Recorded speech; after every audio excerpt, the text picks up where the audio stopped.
researcher at Economic Research Center at Stanford University.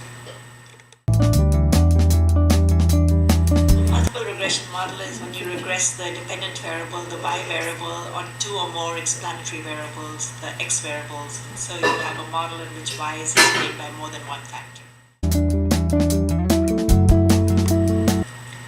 In an economic model, you choose variables primarily on the basis of economic theory. So if you have a theory which says that y is caused by several different factors, then you want a multiple regression model which includes those several different factors.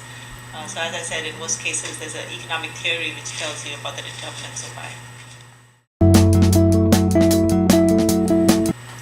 In most regression models, the explanatory variables, the x variables, will not fully explain the y variables. There will be some error term associated with the regression, both in the population and in the sample. That error term implies that there's also going to be an error term associated with each of the coefficients in that model. That error term basically gives what's called the standard error coefficient.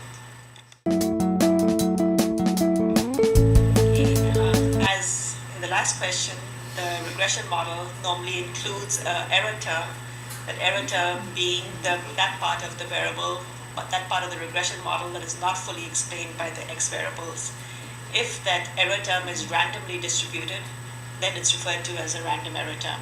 Randomly distributed meaning it doesn't depend or it is not correlated with any of the x variables. It's a draw from a random distribution.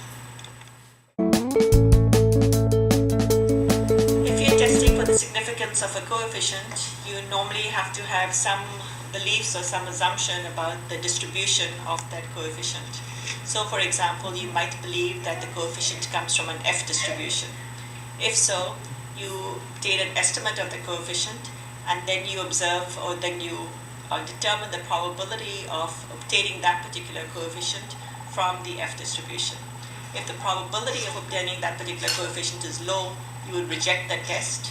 If it's high, you would accept that test. So basically a test of significance is dependent on both the estimate you receive, or estimate you get from your model, as well as the underlying distribution. In the example I used, we talked about an F distribution. Most of my work involves testing different economic theories. In almost every case, the economic theory suggests that the dependent variable I'm studying is the function of more than one explanatory variable. So the theory involves testing the role of several different explanatory variables. Multiple regression is the natural choice of technique. A linear regression assumes that y is determined only by one variable. And if there are other variables in the regression error term, the x variable you include is uncorrelated with them. In most cases, that is not borne out with theory. You would think that y depends on several different explanatory variables, not just one.